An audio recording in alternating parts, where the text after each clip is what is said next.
भगवान शिव ने बताया अमर होने का रहस्य। एक बार माता पार्वती ने भगवान शिव से पूछा, आप अजर अमर हैं और मुझे हर जन्म के बाद नए स्वरूप में आकर फिर से वर्षों की कठोर तपस्या के बाद आपको प्राप्त करना होता है। मेरी इतनी कठोर परीक्षा क्यों? और आपके कंठ में पड़ी यह नरमुंड माला तथा आपके अमर होने का रहस्य क्या है? भगवान शिव ने माता पार्वती से एकांत और गुप्त स्थान पर अमर कथा सुनने को कहा, जिससे कि अमर कथा कोई अन्य जीव न सुन पाए, क्योंकि जो कोई भी इस अमर कथा को सुन लेता है वह अमर हो जाता। पुराणों के मुताबिक शिव ने पार्वती को इसी परम पावन अमरनाथ की गुफा में अपनी साधना की अमर कथा सुनाई थी, जिसे हम अमर तत्व कहते हैं भगवान भोलेनाथ ने अपनी सवारी नंदी को पहलगाम पर छोड़ दिया, जटाओं से चंद्रमा को चंदनवाड़ी में अलग कर दिया और गंगा जी को पंचतरणी में तथा कंठाभूषण सर्पों को शेषनाग पर छोड़ दिया।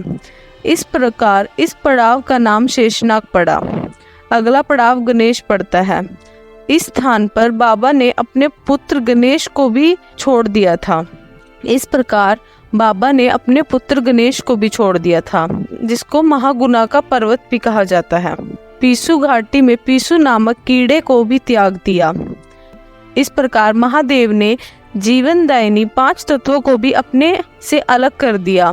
इसके बाद माँ पार्वती साथ अपनी गुप्त गुफा में प्रवेश किया और अमर कथा माँ पार्वती को सुनाना शुरू किया। कथा सुनते सुनते देवी पार्वती को नींद आ गई और वह सो गई, जिसका शिवजी को पता नहीं चला।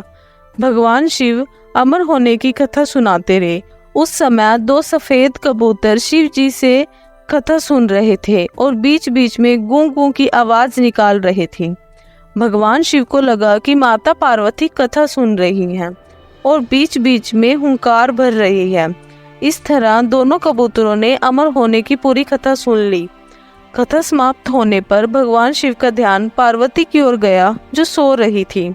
जब महादेव की दृष्टि कबूतरों पर पड़ी तो वे क्रोधित हो गए और उन्हें मारने के लिए आगे बढ़े। इस पर कबूतरों ने भगवान शिव से कहा, हे प्रभु, हमने आपसे अमर होने की कथा सुनी है।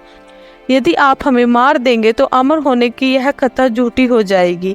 इस प्रकार भगवान शिव ने कबूतरों को जीवित छोड़ दिया और उन्हें आशीर्वाद दिया कि तुम सदैव इस स्थान पर शिव पार्वती के प्रत्येक चिन्ह के रूप में निवास करोगे। अंततः यह कबूतरों का जोड़ा अजर अमर हो गया। ऐसा कहते हैं आज भी इन दोनों कबूतरों के दर्शन भक्तों को यहाँ प्राप्त होते हैं और इस तरह यह गुफा अमर कथा की साक्षी हो गई और इसका नाम अमरनाथ गुफा के नाम से प्रसिद्ध हो गया। तो दोस्तों, अगर आपको यह अमरनाथ गुफा की रहस्य भरी कहानी अच्छी लगी हो तो कमेंट में ओम नमः शिवाय जरूर लिखें और चैनल को सब्सक्राइब और वीडियो को लाइक करना ना भूलें।